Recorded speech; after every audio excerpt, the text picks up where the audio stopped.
Welcome to Wisdom Unveiled, your guide to unlocking profound knowledge and, well, those surprising insights hidden in plain sight. This is actually episode 8 in our 18-part journey exploring the incredible philosophical world of Ibn Sina. Today, we're diving deep into one of the biggest questions, really. What does it actually mean to be human? We'll specifically look at how Ibn Sina saw the connection, or maybe the distinction between our non-physical self, the soul, and our physical body, and what he thought might happen after death. Just a quick note before we jump in, this deep dive comes from and is a translation of conversations with the Iranian philosophers Dr. Ibrahim Dinani and Dr. Esmail Manzouri Larijani. We've really tried our best to be accurate, but translating these complex ideas means some nuances, some details might get a bit lost. So apologies in advance if there are any small discrepancies there. Right, let's get into it. These ideas really challenge how many of us think about ourselves, don't they? Moving beyond just seeing ourselves as physical beings. Absolutely. You could argue that this question of soul and body is maybe the most fundamental issue we face as humans. And Ibn Sina, well, he offers this remarkably clear, logical way of looking at it that feels incredibly relevant even today. It just cuts through centuries of debate with startling clarity. It really grounds our understanding of who we are, not just, biologically, but as beings capable of real awareness. The most significant issue, yeah, that really lands. We often feel like we're more than just, well, flesh and blood, don't we? So where do we start? Many people, I guess, see body and soul as maybe the same thing, or perhaps two separate bits just sort of stuck together. What was Ibn Sina's approach? He draws a very firm line, a clear separation. And his reasoning is actually quite elegant, quite simple. The very act of asking, who am I? That self-inquiry, that itself shows a capacity that isn't physical. I mean, a stone, a wall, they can't ask that question, can they? But thought can. You can. Your ability to think about your own existence, that's the first big clue. That's a really powerful starting point. Just the fact that I can think about it proves something non-physical is going on. So my body, Ibn Sina called it vedicism. It's physical, right? It has length, width, depth, weight. It exists in time and space. It decays. You can divide it. All the things we know about physical stuff. But what about thought or consciousness? Does it share any of those properties? Not at all. Sounds almost absurd to ask, doesn't it? Does your thought right now have weight or a specific length? Is it located, 2 inches behind your left eye? Of course not. Thought doesn't get old or wrinkle. It's not limited physically. You can be sitting right here, but your mind can instantly be in ancient Rome, or imagining some far-off future, or even thinking about nothingness. No physical walls stop it. Right. So none of those physical limits being perishable, divisible, stuck in one place, aging, none of that applies to my thought or intellect. My body is here constrained, but my thought seems boundless. What's the big takeaway from that huge difference in how they behave? The implication is massive. Since thought has properties totally different from the body's properties, it must belong to something of a completely different nature. And that something, for Ibn Sina, is the soul. He used various words, nafs, ruh, ravan. They all point to this animating conscious essence. It's really important, though, to understand he's talking about the actual faculty of thinking, of awareness itself, not some, spooky ghost floating around. Got it. So the key is seeing these two sets of properties as fundamentally distinct. The body's finite, physical ones, and the soul's potentially infinite, non-physical ones. Okay, so they're distinct, radically different even. But how do they relate? Are they just like bolted together, a driver in a car, or is the connection deeper? Much deeper, according to Ibn Sina. It's not just some inorganic link like gluing two things together or like, say, salt dissolving in water. He talks about a unitive relationship. The Arabic term is Etiḥād. It implies this deep, almost existential unity. They are distinct, yes, but they exist together in such a unified, inseparable way that they form one single human being. Etiḥād. Unitive. That feels much stronger than just combined. Is there an analogy that helps grasp that? It feels like more than just, parts assembled. Well, think about a word and its meaning. Can the meaning really exist without a word to carry it? Or can a word exist without any meaning just being noise? Their connection is, you could say, existential. One doesn't really function meaningfully without the other, yet we can still talk about the word itself and the meaning itself separately. That helps. The word needs the meaning needs the word for it to actually be communication. Exactly. And similarly, the soul isn't just attached to the body somewhere. It sort of encompasses it. It permeates every single part, right down to your hair, your fingernails. It represents this truly unified existence, an all-encompassing presence within us. That paints a picture of deep integration, not just, assembly. But okay, if the soul isn't physical, we can't see it, can't point to it, how do we even know it's there? How can we experience something non-physical? We know it. Primarily through what it does, through its actions. Thinking, perceiving, being aware. He uses the term idrak, which means perception or awareness. Think about seeing something. Your eye, that's a physical tool. The object you're seeing is physical, but the actual experience of seeing, that conscious awareness of color, shape, does that have weight? Is it located somewhere specific in your head? No, it's just the awareness itself. It's internal, non-physical, like you said. Abstract, maybe. Precisely. That direct, unmediated awareness, knowing yourself, without needing some external proof. That's what Ibn Sina calls Huduri. Presence-based knowledge. It's not an idea about being aware, it's the direct experience of being aware. That raw, intuitive knowing of your own consciousness. Presence-based knowledge, Huduri. How do we access that directly? He actually suggests a really powerful mental exercise. Try to mentally put aside everything you've learned or been told about yourself. Everything. Like what? All the labels, your job, your nationality, your family role, all your beliefs, opinions, even your memories. Just try to bracket them all out for a moment. Okay, so if you, listening now, try that. Strip away all those layers of identity mentally. What's left? What remains when you peel all that back? If you really do that deeply, what's left is just awareness itself. Just that simple feeling of, I am, before any description, any attribute, any story gets attached to it. Yeah. It's the pure me that just is. That raw, fundamental awareness, it's the heart of Huduri. It proves the soul's existence, not by looking outward, but by experiencing it directly, inwardly, like an inner compass pointing straight at consciousness. Wow, that's profound and really vital, I think, especially today when we're bombarded with external identities and noise telling us who we are. Exactly. The key point is that your deepest self isn't found in your job title or your history, but in that raw, undeniable awareness of simply being, a direct hit of the soul, you might say. Okay, let's loop back to the beginning then. How does this non-physical soul actually link up with the physical body in the first place? Does it just sort of float around waiting? Ibn Sina has a really fascinating view on this. He suggests the human body is unique. As the embryo develops in the womb, it reaches a specific point. He calls it a point of perfect readiness. It's like the body becomes perfectly prepared, perfectly tuned to receive the soul. Like gasoline ready for a spark. Exactly like that. The gasoline is physical, but it's perfectly ready to ignite the moment the spark arrives. The body becomes the necessary condition, the prepared ground for the soul to manifest. It doesn't create the soul, but it allows it to appear, to act in this world. So the body isn't the source, but the perfectly prepared receiver. That fundamentally changes how we see our physical selves. It does, and at that exact moment of readiness, the soul immediately integrates. There's no gap, no waiting. It resonates, with the Quranic idea, and I breathed into him of my spirit. It's like this divine spark meeting the prepared material. So even from that very early stage, in the womb, there's a soul, a complete human being. Yes, but its capacities for complex thought, language, deep intellect, those are initially just potential. He uses the term bilqua for potential. They only gradually become actual, or bili, through growth, learning, interaction with the world after birth. And this potential, is it limited? That's the amazing part. He argues human potential is incredible, almost infinite. Think about it. We can conceive not just of things that exist, but things that don't exist. We can even contemplate logical impossibilities like a square circle. Right. No other animal we know seems to do that kind of abstract boundary-pushing thought. Exactly. And this limitless capacity is what drives our search for meaning, our art, our science, our spiritual questions. It points to something profound about us. Ibn Sina put it beautifully.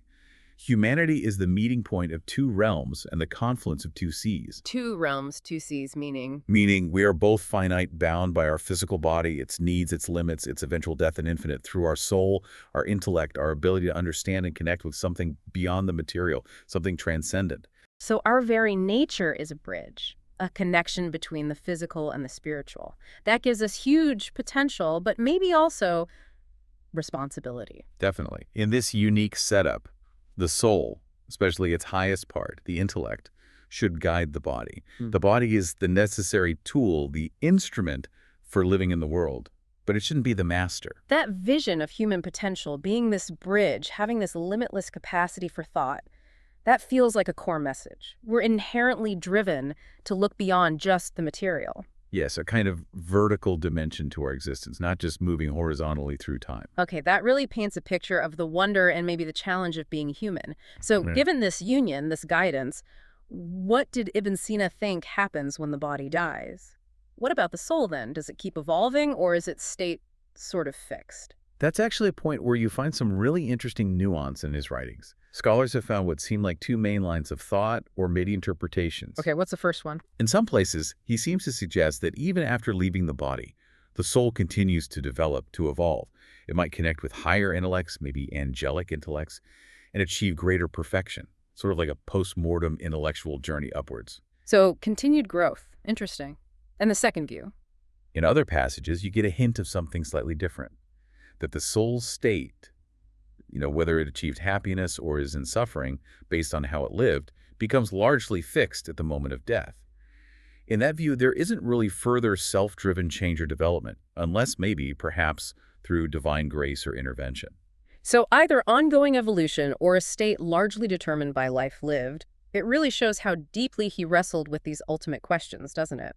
And that these ideas, 1,000 years old, are still things we debate and ponder today. Absolutely. The depth is quite remarkable. Let's dive a bit deeper into one of those really profound concepts you touched on, the abstract, or mujarrad. You said it's hard for us as sensory beings to really grasp something non-physical. It really is. We tend to automatically equate existing with having physical properties, taking up space, having dimensions, being somewhere in time. A mujarrad being, by definition, has none of that. No weight, no color, no size, no location, not subject to time in the same way. It's a challenging idea.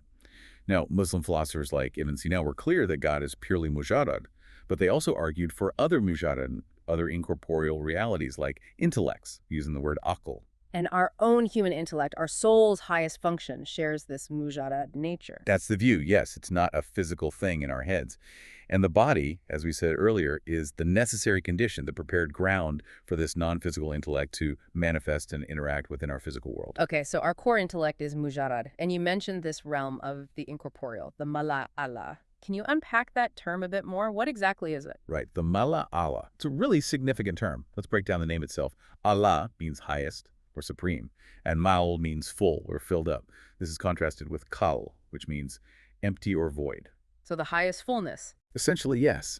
This realm, which encompasses spheres like the angelic, Malakut, and even the divine, Jabrut, is considered full, Mal, and holds the highest station, Allah. And its defining characteristic is unity, undividedness. How does that contrast with our world?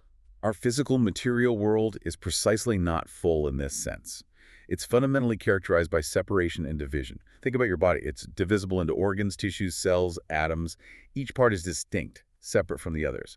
This separation creates a kind of emptiness or gap cow. And any material object can be divided, right? Yep. Cut it in half, then half again. Exactly. Division itself implies it wasn't truly full to begin with. Now contrast that with the human intellect. Can you divide your intellect into a left half and a right half, an upper part and a lower part? No, that doesn't make sense. It feels like a unified whole. Precisely. It's full, Mal, in that sense, undivided. It encompasses what it understands.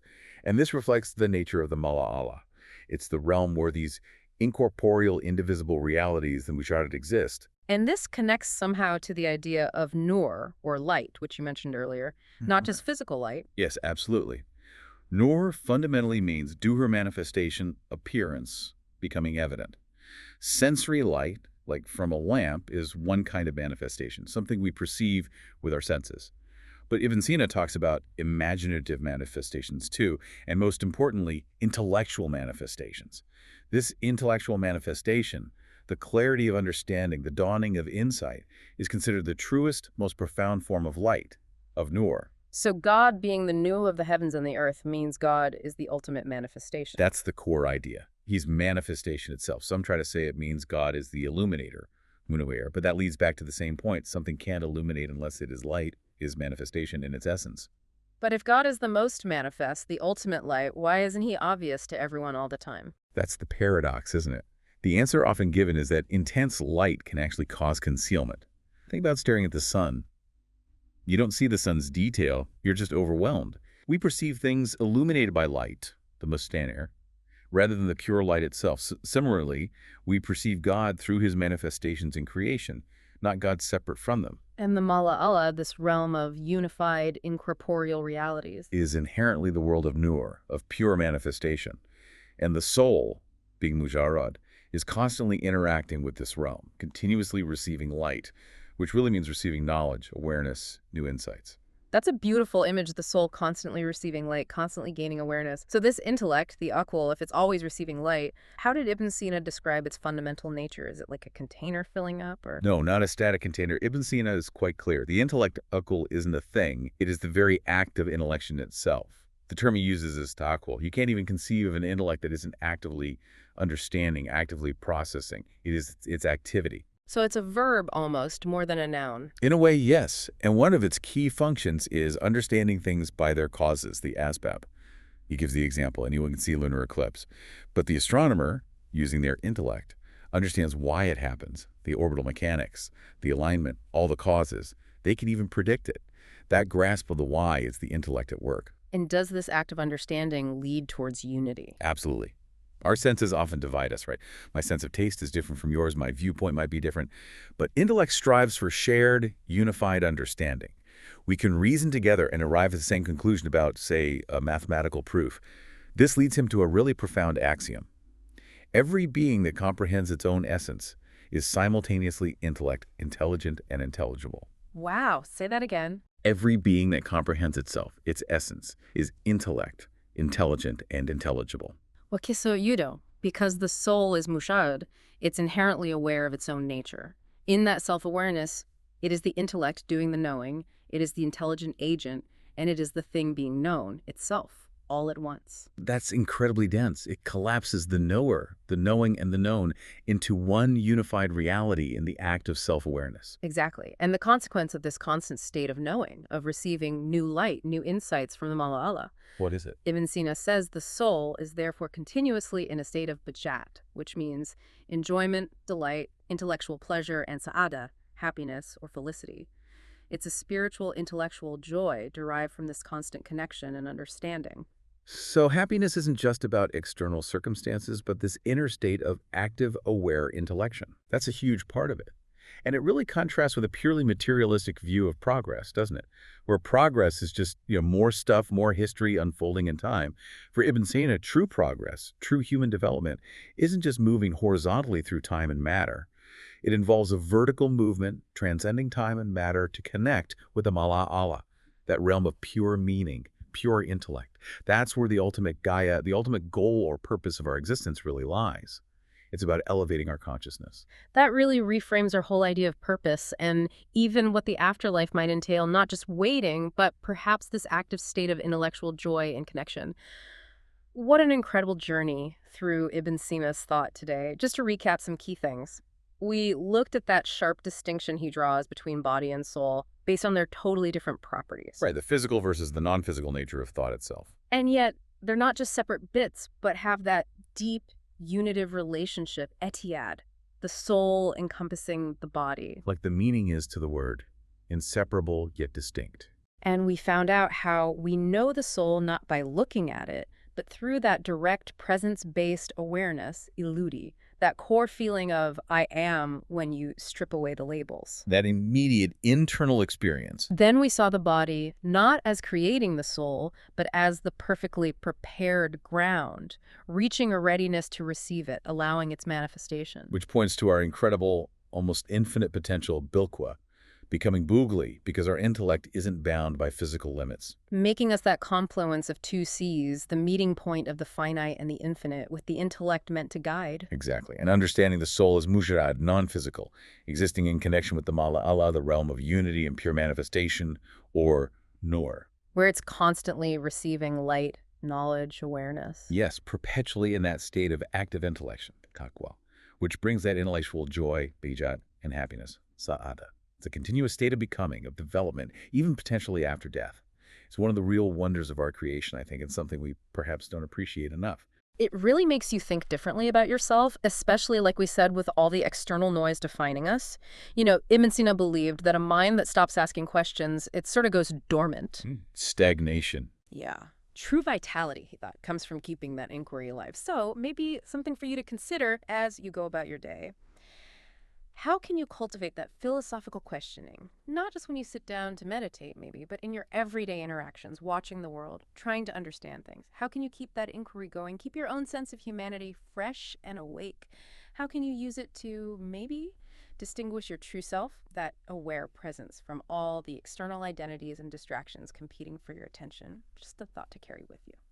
Thank you so much for joining us on this deep dive into Ibn Sina's really profound philosophy. We're looking forward to sharing more insights from him in our next discussion. And just a final reminder, this deep dive is drawn from and translates conversations with Dr. Ibrahim Dinani and Dr. Ismail Mansouri Larijani.